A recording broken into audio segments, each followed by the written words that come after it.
разделы Польши или разделы Речи Посполитой. Очень кратко, возможно, думаю, что я еще вернусь к этой теме и постараюсь рассмотреть ее более подробно. Итак, разделы Польши или Речи Посполитой представляли собой три раздела Польши Речи Посполитой, которые произошли в конце XVIII века и положили конец существованию государства, что привело к ликвидации суверенных Польши и Литвы на 123 года. Разделы были проведены Габсбургской монархией, Прусским королевством и Российской империей. Они постепенно разделили земли между собой в процессе территориальных захватов, аннексий. Решение о первом разделе Польши было принято 5 августа 1772 года.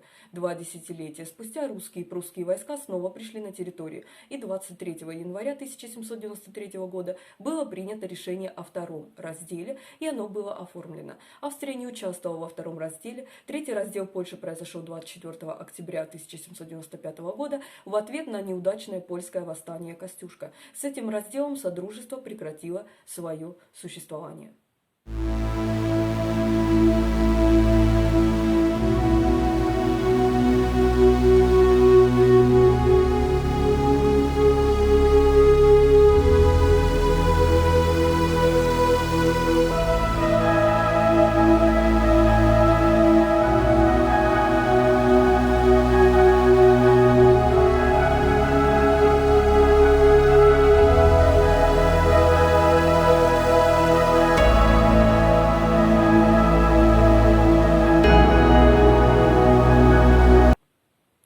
Касаемо раздела Польши и их обозначения. Австрийский раздел, австрийская Польша или австрийский сектор, бывшее владение Речи Посполитой, перешедшей к Австрийской империи в результате первого раздела Речи Посполитой 1772 год и третьего раздела Речи Посполитой 1795 год.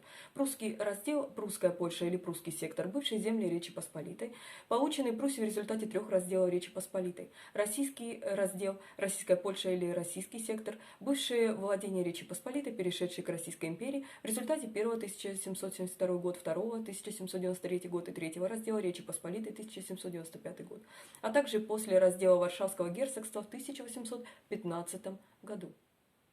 После Венского конгресса, про Венский конгресс есть видео на канале, я оставлю ссылку, в 1815 году границы трех разделенных секторов были перерисованы. Австрийцы создали королевство Галиции и Лодомерии в рамках австрийского раздела, в то время как русские получили Варшаву от Пруссии и образовали царство польское в рамках российского раздела. В польской историографии также имеется термин «четвертый раздел Польши». Он применим к любой последующей аннексии польских земель иностранными захватчиками, в зависимости от источника и исторического периода. Это может обозначать события 1815 года, или 1832 и 1846 годов, или 1939 года.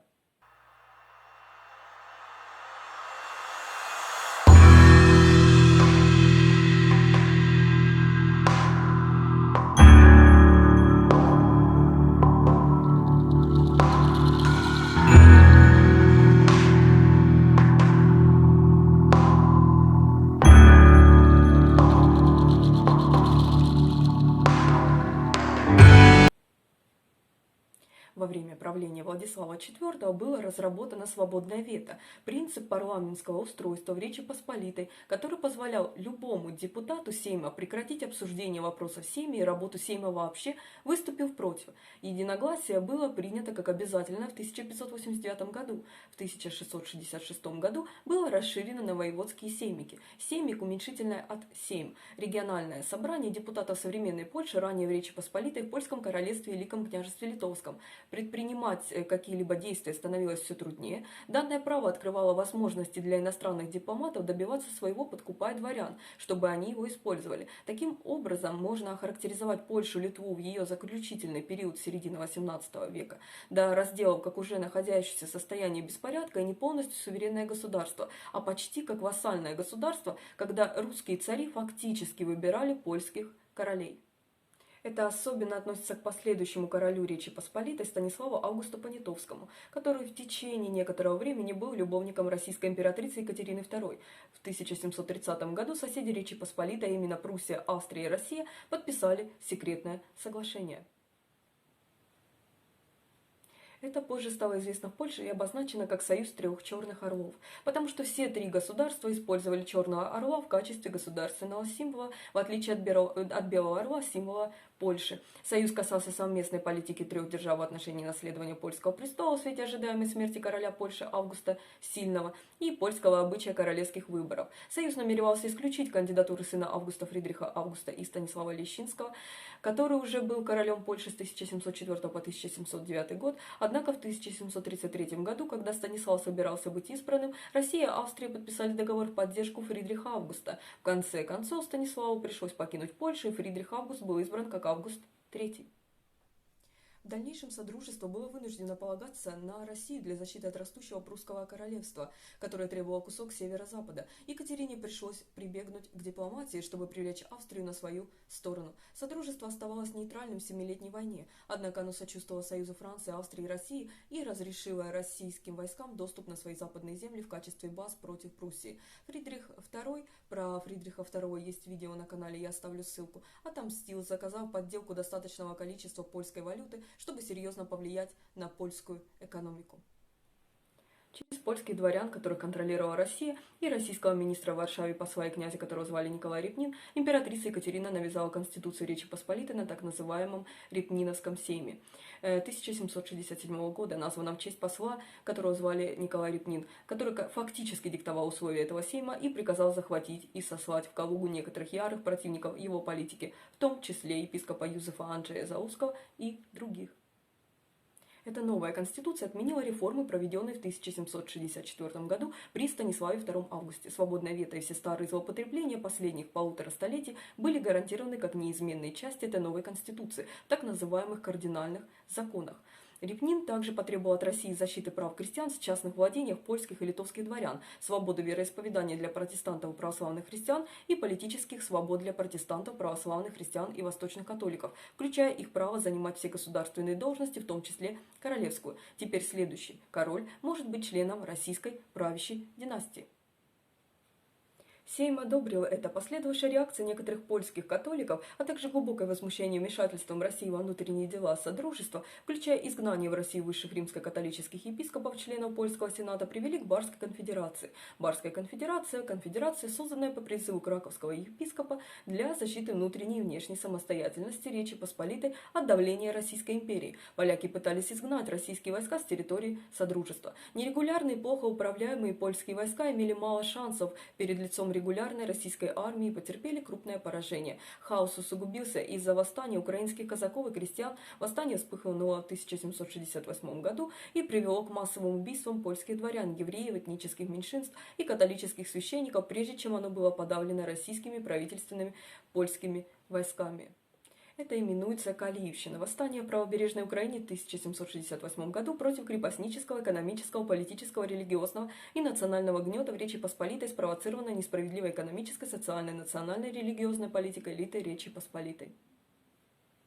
Это восстание привело к вмешательству Османской империи, поддержанной Францией и Австрией. В 1769 году Габсбургская монархия аннексировала небольшую территорию Спиш, а в 1770 году она аннексировала Новый Сонч и Новый Тарг. Эти территории были яблоком раздора между Польшей и Венгрией. Османская империя, французские и европейские добровольцы были разгромлены российскими войсками и польскими правительственными силами при помощи Великобритании. Когда Россия вторглась в Крым и Дунайские княжества, король Пруссии Фридрих II и Мария Терезия были обеспокоены тем, что поражение Османской империи серьезно нарушит баланс сил в Восточной Европе. Фридрих II начал обдумывать раздел, чтобы сбалансировать власть в Восточной Европе.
1772 года в Вене было подписано соглашение о разделе. В начале августа русские, прусские и австрийские войска заняли провинции, заранее согласовав это. Тем не менее, произошло несколько сражений и осад, поскольку войска Барской конфедерации, французские добровольцы отказались сложить оружие, например, в Ченстахове, Кракове и так далее. 5 августа 1772 года был издан манифест об оккупации. К большому ужасу страны слишком истощенные усилия Барской конфедерации не могли оказать успешное сопротивление. Договор о разделе был ратифицирован подписавшими его сторонами 22 сентября 1772 года.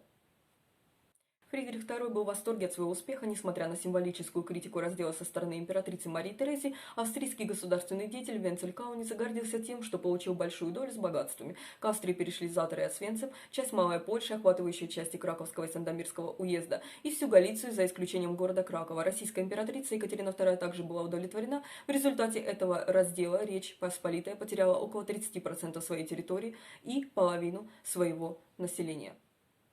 Захватив северо-запад Польши, Пруссия мгновенно получила контроль над 80% общей внешней торговли Содружества. Взимая огромные таможенные пошлины, Пруссия ускорила распад Речи Посполитой. Оккупировала соответствующие территории, три разделяющие державы потребовали, чтобы король Станислав и Сейм одобрили их действия. Не было никакой другой альтернативы, кроме пассивного подчинения их воле. 18 сентября 1773 года был подписан договор об отказе от всех претензий Речи Посполитой на территории, которые были оккупированы.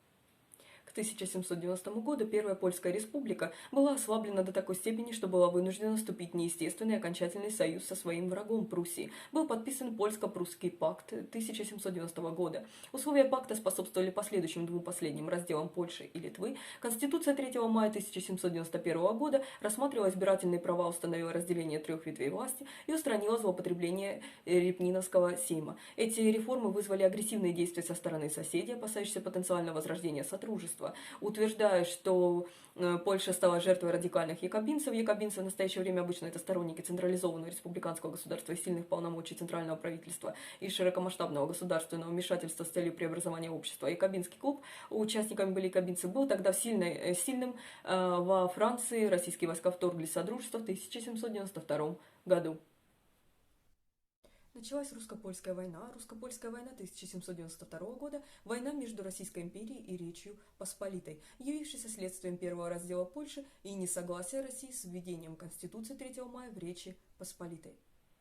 Пророссийские консервативные польские магнаты, Торговицкая конфедерация, союз польских магнатов, направленный против реформ, принятых четырехлетним Сеймом, в том числе принятие Конституции Речи Посполитой в 1791 году. Конфедерация была создана частью польских и литовских магнатов 27 апреля 1792 года в Санкт-Петербурге при поддержке императрицы Всероссийской Екатерины II. В интересах Российской империи боролись против польских сил, поддерживающих Конституцию, полагая, что русские помогут им восстановить золотую вольность. Золотая вольность – это одно из явлений политической системы королевства Польского, и позже, после Люблинской унии 1569 года, Речи Посполитой известна как шляхетская демократия. В этой системе вся знать шляхта обладала равными и обширными правами и привилегиями. Шляхтичи заседали в законодательном органе Сейме и выбирали короля. Золотая вольность была уникальным явлением в век абсолютизма в Европе. Покинутые своими прусскими союзниками польские проконституционные силы, столкнувшись с регулярной российской армией, потерпели поражение. Пруссия подписала договор с Россией, согласившись с тем, что польские реформы будут отменены и обе страны получат куски территории Содружества. В 1793 году депутаты Гродненского сейма, последнего сейма Речи Посполитой, в присутствии российских войск согласились с территориальными требованиями России. Во время второго раздела Россия и Пруссия помогли себе получить достаточно земли. В 1794 году началось восстание Костюшка. Восстание Костюшка было восстанием против Российской империи и Прусского королевства во главе с Тадеушем Костюшко. Это была неудачная попытка освободить Речь Посполитую от внешнего влияния после второго раздела Польши 1793 год и создания Торговицкой конфедерации.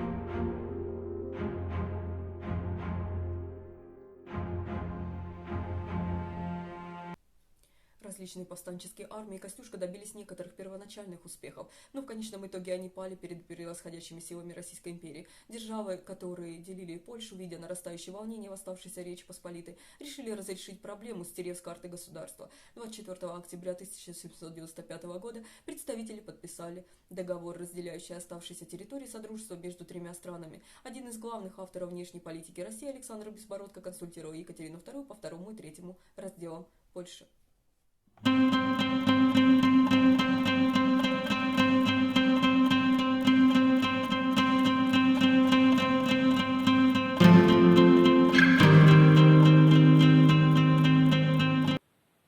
Россия рассматривалась как самая важная из разделяющих держав. В результате разделов поляки были вынуждены добиваться изменения статуса кво в Европе. Польские поэты, политики, дворяне, писатели, художники, многие из которых были вынуждены эмигрировать, стали революционерами XIX века, поскольку стремление к свободе стало одной из определяющих идей польского романтизма. Польские революционеры участвовали в восстаниях, революциях. Польша была ненадолго возрождена, хотя и в меньших масштабах, в 1807 году, когда Наполеон основал герцогство Варшавское. После его поражения, после Венского конгресса в 1815 году было создано царство польское, в котором доминировала Россия. После конгресса Россия получила большую долю Польши вместе с Варшавой, и после подавления восстания в 1831 году, про ноябрьское польское восстание 1830-31 годов, есть видео на канале, я оставлю ссылку. Поляки столкнулись с конфискацией имущества, депортацией, принудительной военной службой и закрытием своих собственных университетов. После восстания 1863 года была введена русификация польских средних школ, и уровень грамотности резко снизился. В австрийском секторе полякам жилось лучше, им разрешили иметь представительство в парламенте и создавать собственные университеты, а Краков и Львов стали центрами польской культуры и образования. Тем временем Пруссия германизировала всю школьную систему своих польских подданных и не испытывала уважения к польской культуре и институтам, как и Российская империя. В 1915 году центральными державами Первой мировой войны было предложено и принято государство Германской империи Австро-Венгрия, Регенское королевство Польша. После окончания Первой мировой войны капитуляция центральных держав перед западными союзниками, хаос русской революции и Версальский договор наконец позволили и помогли восстановить полную независимость Польши спустя 123 года. Как пишут Ежи Луковский и Хуберт Завадский, с 1795 года и до конца Первой мировой войны обширные земли бывшей Речи Посполитой оставались политически разделенными и находились под иностранным владычеством. Этот длительный период разделения чередовался с несколькими героическими, но безуспешными попытками добиться независимости. Не уничтожил польскую высокую культуру или многие традиции и ценности шляхты, из рядов которой должна была выйти современная польская интеллигенция. Тем не менее, различные модели политического, экономического и социального развития отдельных частей Польши должны будут подчеркнуть региональные различия, что внесло дополнительный поворот в сложный вопрос национальной идентичности.